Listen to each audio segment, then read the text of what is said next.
Hello there, everybody, and welcome. I got a new broken build for you. This time I cooked up the most effective thing that I was able to imagine for the feudals. We are working with the cultural native roster. It is a cavalry heavy build, and it claps. So far, that's all I can give you as an overview. We're going to go over all the things that are in it, and as usual, you'll find the timestamps down below. And without further ado, let's get right into the meat and bone here.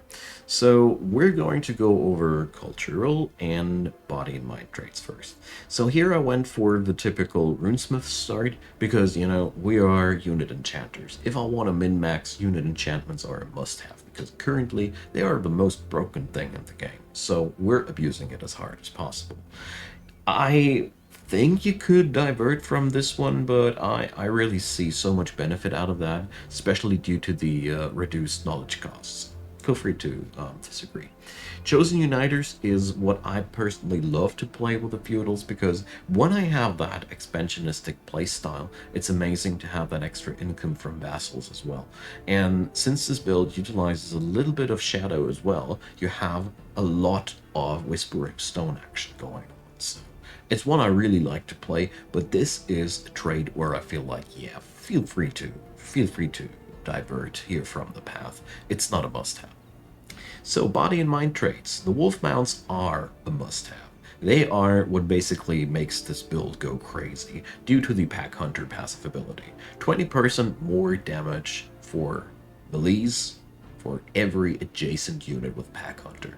That means every dude riding a wolf gives the adjacent melee guys 20% more damage. The results are outright nuts, given the fact that we have here tier 2 shield units that are highly resilient, only boasting a moderate damage, but if they receive, like, let's say 80 to 100% extra damage via that, some critical hit and all those things, you see where this will get to. This is how this build works, and it's insane. That's I was very surprised how good it is. Anywho, that's why this is a must-have. The overwhelm tactics, well, I personally pick it up because I like to maximize my critical hit chance as soon as possible, because that makes fighting so much more effective. In Age of Wonders 4, it's really effective to burst, because if a unit is composed out of small dudes, the more damage you do to them, the lower the retaliation blow will be. Therefore, critical hit chance maximization is a thing I like to do. And since the feudals like to cuddle up anyway, they fulfill the overwhelm tactics condition per se. Therefore, feel free to pick up something else if you feel like picking up something else, but I love this for this build. Okay, so far so easy. Let's head on over to the tomes. So in the tier 1 section, I started out with Cryomancy. Several reasons here. I don't think Cryomancy is, from a min-maxer's point of view, the most powerful choice, but from a utility and shadow affinity point of view, it is. So first of all, it gives you a very early foot in the door with shadow affinity, which means you will get a lot of these juicy skills here that are good for your playstyle. Knowledge extraction, I don't think that this will be tier 1 that much longer because it's damn powerful, but pick it up as soon as you can. So that's why we pick Cryomancy, but not only because of that. It also includes a lot of goodness for this build. So first of all, the White Witches are pretty much the only battle mage unit you will rock in this build, but it is okay. They provide average damage. They're really not here for the damage. They are mostly in for the utility for freezing people and providing some backup damage. They fall off later down the road, the later the game goes, but they are really useful to begin with. Frost arrows and frost blades gives you a nice little extra damage, and ice coffin gives you the ability to freeze down enemies even if you have no white witches around. Keep in mind that frost arrows and frost blades does 20% more damage if the enemy is frozen or slowed, so white witches are really useful for your game plan if you have to nuke down somebody, because the freeze is a chance, the slow is a guaranteed effect, so you can always pump up the damage by 20% with a White Witch. Therefore, have a few of them, but don't rely too heavy on them. The Lesser Snow Spirit here is, well, if you happen to need a skirmisher in need, it's there, but I rarely fell back on it. What's really cool about this book as well is that you gain the School of Cryomancy. We're not putting it to maximum use here, but I have discovered for me that having the ability to build a research post province whenever I want, wherever I want, is really cool because some city buildings require it. So it's a pretty well-rounded package, and it's basically a, yeah, I admit it. I pick it up mostly for the Shadow Affinity, and utility is a nice icing on the cake. If you don't like that, you can totally digress into Tome of Roots, which is way more synergistic from a damage point of view, and you also gain a nice heal. I can totally recommend that, but you will end up with no Shadow Affinity at all, and that's something I don't recommend. So, that being said, let's get on over to the next tier 1 tome. That's the Tome of Beasts, and that's one that is totally massive for this build. I pick it up second because I think the Cryomancy one gives you more direct oomph via the unit enchantments and access to the White Witches, but the Tome of Beasts amplifies your Cavalry. Animal Kinship is a 10% hit 10% damage and critical hit chance bonus when you're standing right next to each other. Feudals do that all the time, so you have that in your pocket. You also gain access to Call of the Wild, which is a totally nutty booster spell for this build. Animals and cavalries gain 2 stacks of bolstered defense, that's 2 points of defense up, 10% more damage, and you can repeat that basically every turn because it's a dirty cheap spell, and it affects your entire army. Because at some point, basically, if you did everything right, like 90% of your army will be affected by that. It's silly. I really love this one. So these 2 spells alone are worth it.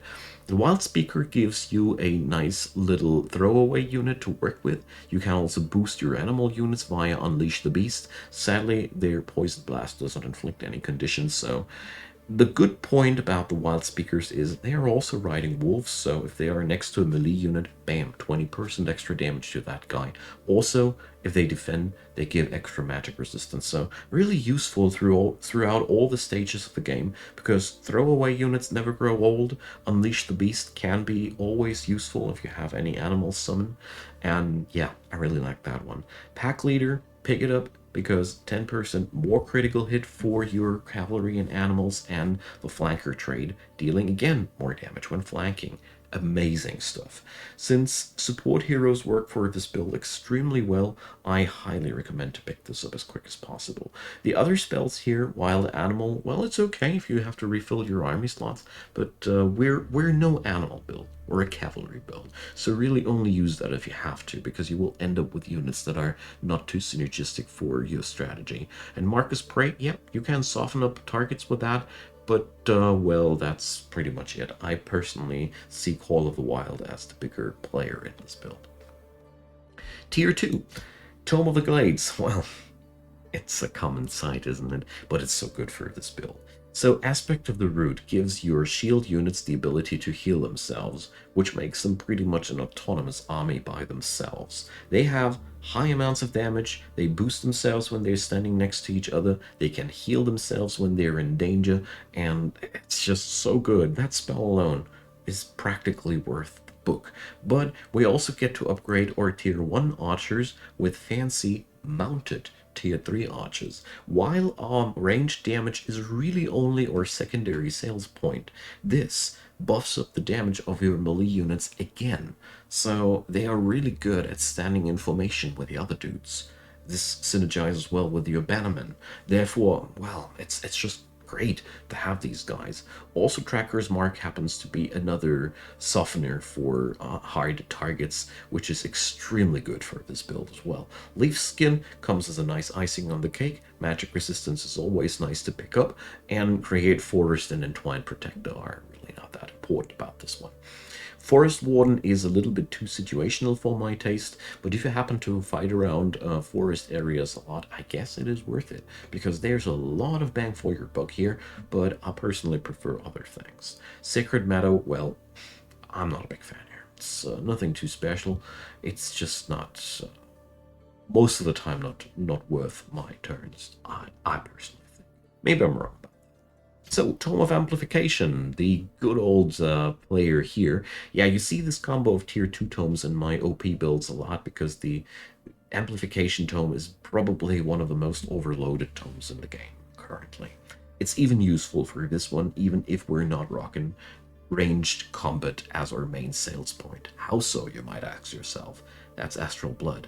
It is a 30% critical hit steroid for your armies.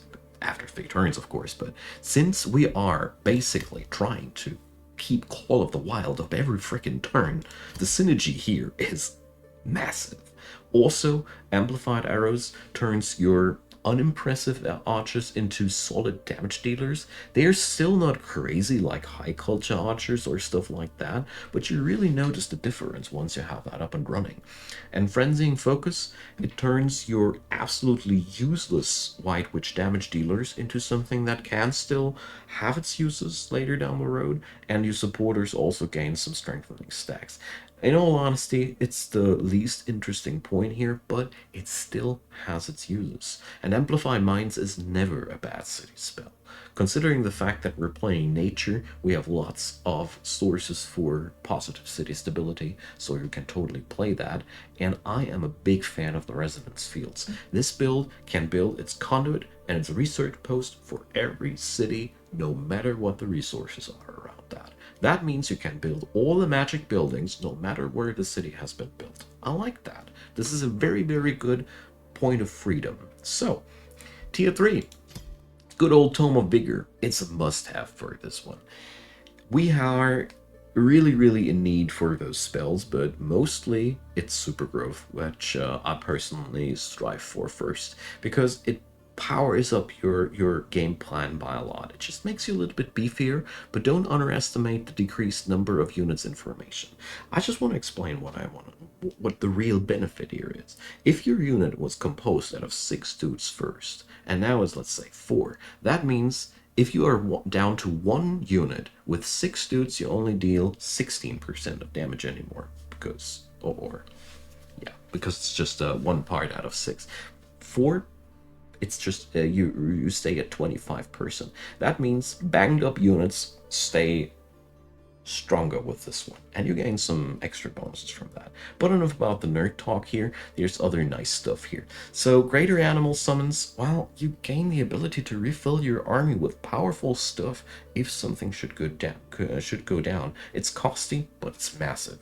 Animal units are strong in your build, because Empowered Beasts gives you all the boosts that you could wish for animals, and Unleashed Beast works for your cavalries and your animals. So you can put that on any of your cavalry units. And you have so many of them. And it just makes them so bonkers. Just take care that your own dudes are not going to be hit by Berserk. And Totem of the Wild, if you happen to have the mana open for it, it's a really, really good thing for bigger fights. So Animal Handler is the hidden superstar of this book. Since it gives all the cavalry units in your army mind control immunity and +2 magic resistance, we end up with a positive of 3 magic resistance all over the army, just passively, not doing anything but except for casting these spells and picking up these support skills. I love this. This makes you so resilient, and it only gets worse from that point on. So the other tier 3 tome to pick up here, I see 2 things that would work out really, really well. I'll leave it up to you to your own taste. The one option I do see here is where is it? This sorting does make me crazy. So here, Transmutation is something you can pick up if you want to play more defensively. If you feel like going more into a laid-back playstyle, you have more steroids for your armor via adaptive armor and steel skin. You will have a lot of magic resistance out of adaptive armor, because as a matter of fact, you gain resistance when you get hit. So every physical hit buffs up your magic resistance. Amazing. Melt armor is there to soften up the enemy again, and the transmuters have an AoE stun. They're not in here for the damage, they're in here for the utility. But they can also lower the enemy's defense and strengthen the allies' defense right next to them. So these guys are really, really nifty utility players. I love it. You can put out some really, really good use out of that. The other option I see, if you really are fond of the melee gameplay style, is Tome of Devastation. Flame Burst weapons is amazing. You gain, again, 20% critical hit chance, but now people explode after you kill them with your cavalries. I love this. So this is an option if you're really fond of the melee play style, and if you feel like you don't need more defenses. I see this as a massive option too, especially since the Warhound Siege project is amazingly synergistic with your animal playstyle. The Warbreed, well, you don't really need it too badly, but it's a really nice add-on. You can skip it though, but you gain a lot of little extras here that are really good at taking down cities.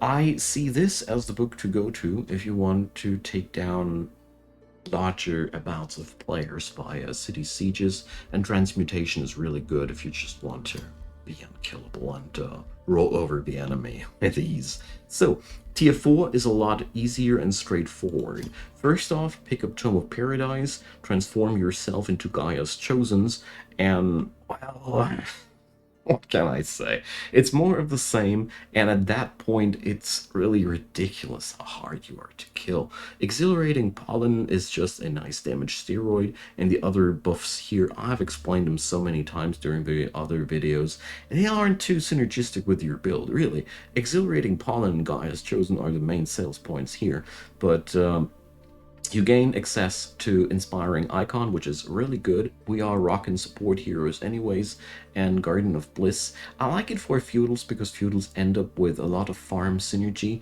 and that transforms food into mana. Whatever you want with that mana, but I guess mana is always useful, isn't it? So, the next one, Nature's Wrath, is amazing. You know, mostly because of Nature's Avenger. So, after transforming your dudes via Gaia's Chosen, all of your guys are plants. So now you have the ability to just click one button and put up the damage up by 50% for your entire army. I really like that one. So the other spells in here aren't that interesting for your build. Devolve is massive in all respects. Awaken Instincts is just the ability to send your army on another turn. I mean, it comes at the cost of being Berserk after that, but jeez, this is crazy. Try it out if you're already winning and you want to speed up a fight. It's crazy. And Destructive Regrowth and Awaken the Forest, well, it's pretty cool to have these because, you know, you create a forest, you destroy a forest, and you have a throwaway army with that. So in a bigger picture, this tome gives you the ability to just swarm the battlefield or the map with units, and yeah, well, the Horned God is a source of throwaway units and healing. I like that. There's nothing bad about that. And if you make it to the Goddess of Nature tome, pick up Force of Nature, transform everybody into a killing machine, and win the game. You got also Mass Rejuvenation as a army-wide heal, and you know, if you haven't made it by this point, well, I don't know, you're enjoying the game, I hope. It's really fun. You can totally overrun the enemy with this build, so let's head on over to the military part. I've been already talking a lot about how things work out here, but I just want to summarize things a little bit more in detail. So first of all, your tier 1 roster, the only thing you should avoid hiring too much are archers. We want to replace them later down the road with Glade Runners wherever we can. They are, by all means, really cool early on. Feel free to have 3 or so in your army early on because they do provide a nice amount of damage with Stand Together and the weapon enchantment and the critical hits. There's a lot of oomph in there. But the wonderful thing about the Peasant Pikeman is he hatches at some point into a fully fledged defender. So that means these guys are never wrong. They are the cheapest spear unit available gold-wise. Skeletons only cost souls, so they are a close competitor. But the real good point here is they evolve into your main unit in your army. So what's not to like about that? When you hit tier 2, which you should as quick as possible, pick up the Bannerman to have some AoE heal, but don't go too crazy on these. I think one or two of them in the entire army are more than enough. How so? The thing is, your front line goes autonomous the moment you pick up Tome of Glades. They don't need they don't need healing support or anything too badly anymore. So you are okay with a low amount of bannermen. The only cool thing here is once you hit the tier 2 town hall, you can start building defenders directly. And this build is actually very interested in that, because these guys are your staple frontline unit. They are pretty vanilla, but they have a really nice amount of baseline defense, and their only downside, pretty low magic resistance, gets ironed out the longer the game goes. So spice up your army with White Witches and Wild Speakers in the early game, and rush towards the tier 3 town hall as quick as possible to get yourself those juicy knights as well. The really massive point about this build is you are strong right from the get-go. There is no weak moment for this build, except for basic, maybe at the very beginning before you have any unit enchantments. That's maybe where you are weak, but so is everybody at that point. The synergy between those tomes is amazing. I personally love Cryo because you can freeze down the enemy and do a lot of shenanigans with them. So your banners can look a little bit something like that here, for example. Here I have a Wild Speaker and a Bannerman, my Dragon Hero. Here I went for a little bit of a more mixed up palette. And here is something that I meant to feature. What you can do with this build as well are 48 move speed squads. They will lack support because they don't have any healing directly. But you can really easily just put up a squad of defenders and knights and just put them into the battle. They can heal themselves quite decently, and they are super fast. This is amazing about this build. You have really strong autonomous armies that can move super fast around the map. Use that. The really cool parts will now be coming up in the strategy section. So strategy wise, of course, you are an expansionistic faction with the feudal, so try to plot down as many cities as you can in your territory. Try to claim whatever you can to get at least 4 cities down, to have all the different lords fulfilled that go into the governor slots. There are 4 different skills that boost your productions. So after that's been done, try to just clean out your home, of course, and just do your thing. So far, so good. The real cool part that you can go for here is, for example, since you have these peasant guys here, all you need is one hero that can just train them up. There's the experienced leader trait. It requires a couple of levels in the support tree, but once you have it, basically all you have to do is to put them together with that hero into one banner and just let them hatch. After a while, you'll have a squad of defenders for half the price. It's one of the really nice tricks that you can pull off here. Of course, that strategy can be enhanced with other tomes that I'm not featuring here, but this build was all about min-maxing the damage and not so much the army development. So, speaking about development, Empire development-wise, I really recommend you to pick up shadow skills as quick as possible because of the knowledge gain there is. You also have everything that an expansionist would like in your cookbook. You have Materium Affinity. Due to the runesmiths, you have 1 point. I got another Materium Affinity via my Dragon Leader. If you don't have the Dragon Leaders, this will grow a little bit slower. But in all honesty, the military engineering skill is what is really important for expansionists. The other things like Master Masons and Arcane Artisans are amazing too, but they aren't a must-have. If you have a Dragon Leader, though, knock yourself out and pick them up. So we aren't heavy into order, but you can easily sway free cities by destroying infestations with the skills that you gain via the given affinities that we got. And you also slowly crawl through that tree a little bit. Your main expertise lies in nature, and here you got so many traits to just expand faster, so you're really well fit for an expansionistic victory here. Feel free to pick up the unit growing things if you need more oomph, but by all means, if you gain access to natural order and druidic care, unlock them as fast as you can for amazing amounts of mana and city stability.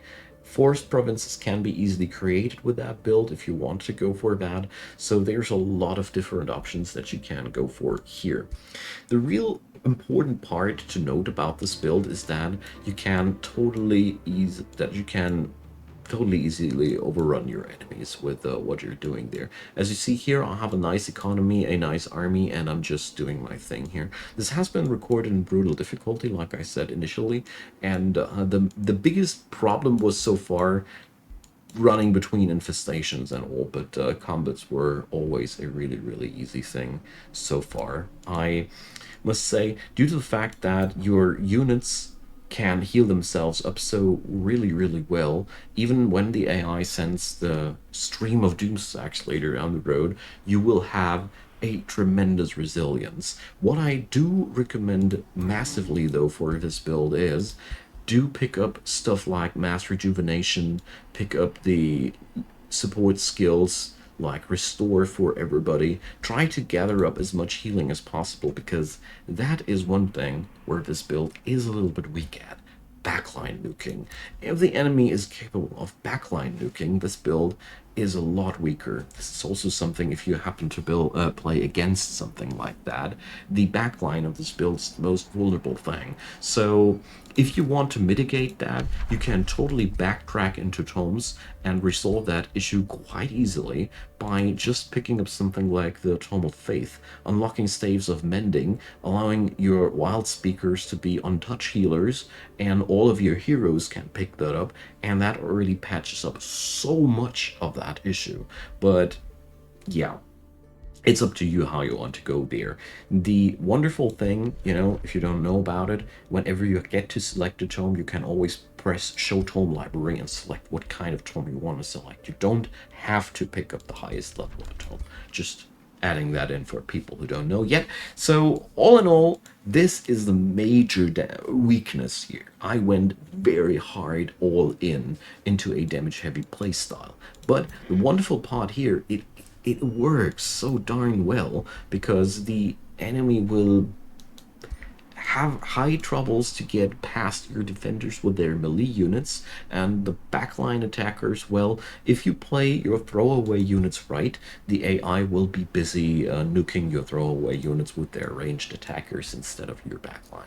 This won't work as well against humans, but my builds are never optimized for PvP, because for one, I don't have any experience with Age of Wonders 4 PvP, and the other thing is PvP is in a completely different bag of beans, always.